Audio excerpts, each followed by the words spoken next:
Baiklah guys, video kali ini saya ingin kongsikan kisah seram mayat hidup semula.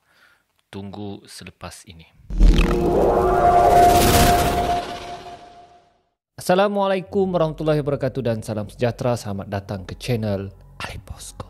Baiklah, channel ini banyak menyediakan video-video yang menarik. Jadi jangan lupa untuk subscribe dan tekan butang loceng untuk update video-video yang terbaru. Jadi guys, video kali ini saya ingin kongsikan kisah seram daripada TikTok, iaitu cerita daripada Teh Ibrahim. Okey. Kisahnya tentang mayat hidup semula.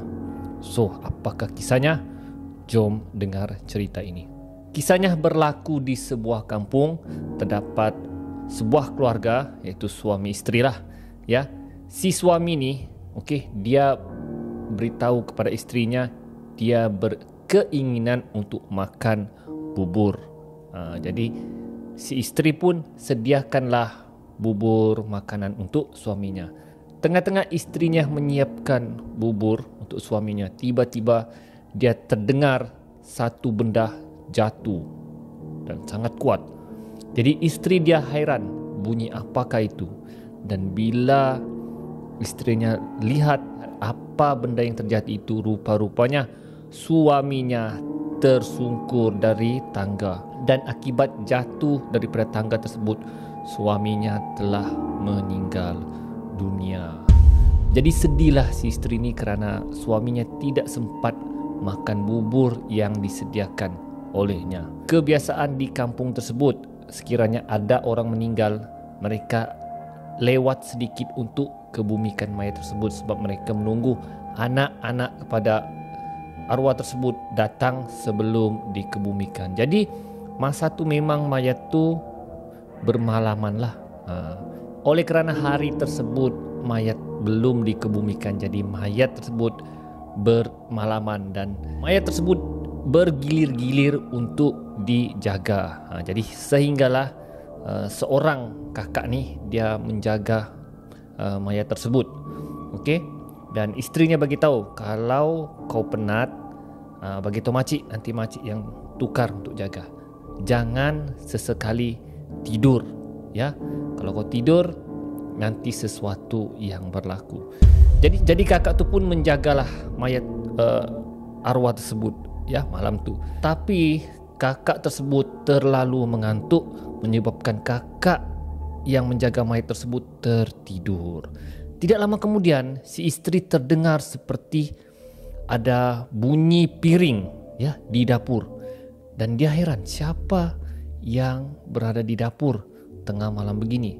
Jadi si isteri pun cuba mengintai daripada pintu, ya, sisi pintu. Dan bila dia intai di sisi pintu, dia nampak suami dia tengah makan bubur.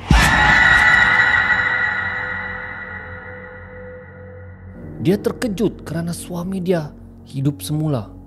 Dan dia heran macam mana suaminya boleh hidup semula dan makan bubur di dapur. Jadi dia berada dalam keadaan takut, ya, dalam keadaan takut, dan cuba mengejutkan orang yang berada di dalam rumah dan segera pergi ke tempat jenazah mayat suaminya. Dan dia lihat kakak yang menjaga arwah suaminya sedang tidur. Dan mereka kejutkan kakak tersebut. Kenapa kau tertidur? Dan bila melihat mayat arwah suaminya, kain kafannya sudah terbuka. Dan ada nasi di tepi bibir mayat tersebut. Isteri arwah tersebut beristighfar baik-baik dan terkejut dengan kejadian itu dan menganggapnya ia hanya khayalan semata-mata. Dia segera bersihkan bekas nasi tersebut dan menutup semula muka suaminya dengan kain kafan.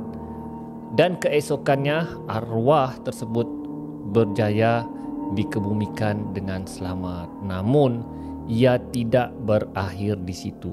Sebab pada malam tersebut, ketika si isteri tengah tidur, terdengar satu bunyi ketukan pintu yang sangat kuat.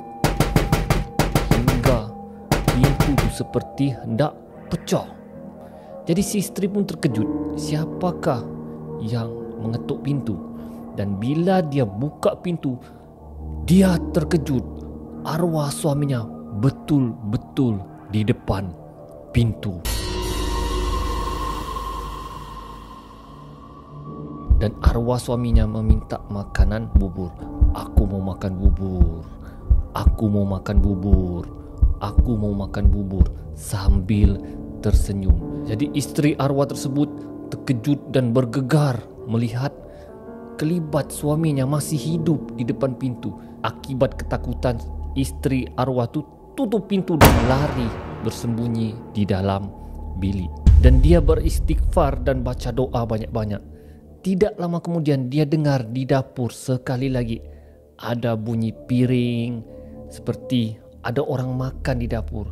Dan bila dia lihat sekali lagi di sisi pintu, guys, dia nampak arwah suami dia masih makan bubur di dapur. Wih guys, ketakutan istri arwah nih semalaman melihat suami dia masih hidup. Dan perkara tersebut berlaku 2-3 hari juga. Dan apabila istri arwah ini bertanya kepada imam dan ustaz di kampung, mereka kata yang hidup tersebut bukanlah suami dia, tapi belaan saka suami dia. Biasalah orang zaman dahulu, saka ni sebahagian daripada teman hidup mereka. Saka suaminya adalah saka turun-temurun. Ia akan diwarisi setiap waris yang masih hidup.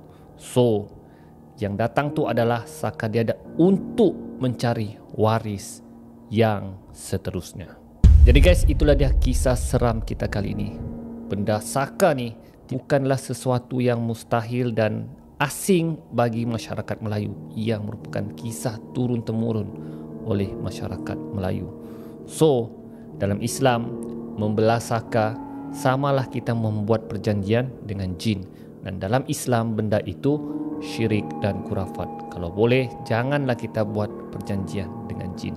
Mungkin orang zaman dahulu menggunakan saka ni sebagai pertahanan kepada diri mereka, sebabkan ilmu agama pada zaman tersebut masih kurang. Jadi guys, kita berdoa mudah-mudahan keluarga kita dapat dijauhkan daripada perkara syirik dan khurafat. Tiada yang berkuasa melainkan Allah Subhanahu wa taala, dan tempat pertolongan kita hanya kepada Allah Subhanahu wa taala. Jadi guys, setakat itu saja video saya. Kita akan berjumpa lagi di video akan datang. Ali Bosku, Assalamualaikum.